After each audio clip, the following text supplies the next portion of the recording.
Kali ini kita bakal ketemu sama Irak lagi dan untuk kesekian kalinya kita bertarung lagi dengan Irak setelah sebelumnya kita ketemu di Piala Asia, kemudian sempat diuji coba juga kita main bareng Irak.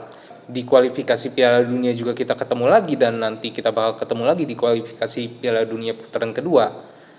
Dan Irak udah lolos by the way, tinggal kita yang mastiin kalau untuk kualifikasi Piala Dunia. Dan ini adalah momentum yang pas untuk kita bisa membuktikan kalau kita bisa membalas kekalahan yang sebelum-sebelumnya terjadi. Dan untuk lawan Irak kali ini, contoh yang terbaik untuk kita bisa lihat adalah ketika Irak ini dikalahkan lawan Jepang. Karena ketika lawan Jepang, di sini Irak ini cukup banyak terekspos, di mana terutama di sisi kanannya Irak ini berkali-kali juga jadi bahan serangan dari timnas Jepang. Dan di sisi kiri kita, seperti yang kita tahu, strike udah kembali dan ini adalah momentum yang tepat karena otomatis striker-striker utama kita ataupun pemain-pemain depan kita yang inti ini semuanya udah ngumpul.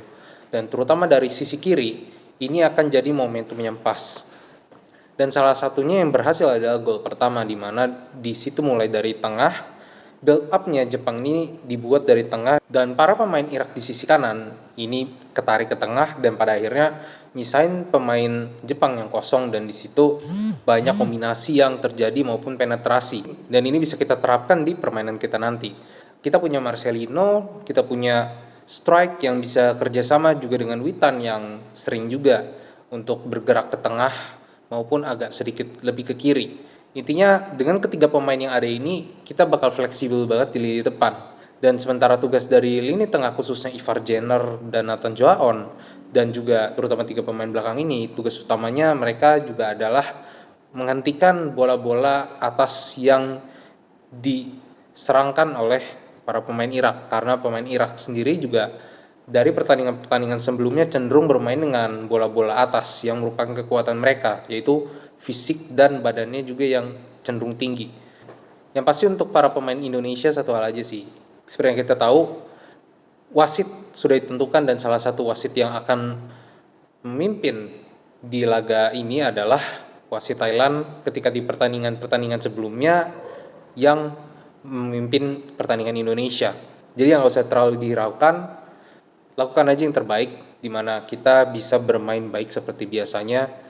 Karena kalau misal kita mikirin wasit ini yang mimpin kita lagi nih, udah pasti ya itu bakal bikin mood kita turun duluan dan mungkin itu pengaruh. Ya kita nggak tahu.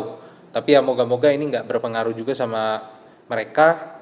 Mereka fokus ke permainan mereka, menunjukkan bahwa permainan mereka ini masih bisa lebih baik lagi dan dengan pengalaman yang didapat selama ini mereka bisa bermain di level yang lebih tinggi lagi. Bahkan sangat yakin kalau misalnya Irak ini bisa dikalahkan. Dan bukan cuma dari sisi kiri pertahanan, di sisi tengah pertahanan juga ini kita bisa manfaatkan untuk melakukan tusukan-tusukan yang unpredictable. Karena ngelihat gol dari Jepang juga ada satu juga yang itu termasuk gol penetrasi. Ini juga bisa kita manfaatkan, terutama area tengahnya ini kita bisa manfaatin Witan maupun Marcelino untuk bisa memanfaatkan momentum tersebut.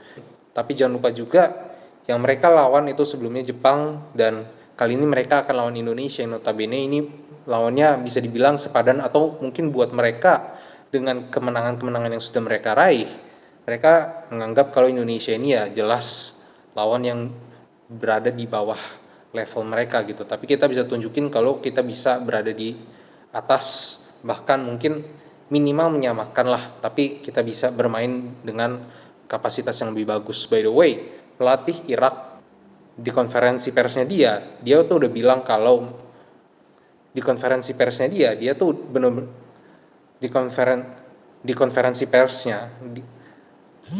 persnya dia tuh udah bilang kalau mereka tuh ternyata selama ini benar-benar mantau permainan dari Indonesia gitu, dan entah kenapa seperti halnya mereka benar-benar udah mempersiapkan kalau mereka ini seperti akan ketemu Indonesia lagi. Jadi ya ini adalah momen yang terbaik sekali lagi buat Indonesia untuk bisa mengalahkan Irak. Kita bisa maju ke Olimpiade. Dan satu hal lagi, Irak ini ketika lawan Indonesia nggak akan sebertahan ketika mereka melawan Jepang. Jadi ya mereka bakal ngelakuin pressing yang lebih intens seperti halnya mereka lawan Vietnam. Jadi gue rasa pertandingan akan lebih terbuka dan ini bisa dimanfaatin sama para pemain timnas kita untuk melakukan sirkulasi bola yang lebih baik. Yang penting jangan salah passing lagi kayak lawan Uzbekistan, tapi kita harus lebih bagus lagi akurat. Intinya intinya dan intinya akurasi passing kita ya harus lebih bagus jelas daripada kita lawan Uzbekistan supaya kombinasi kita tuh bisa berjalan dengan baik.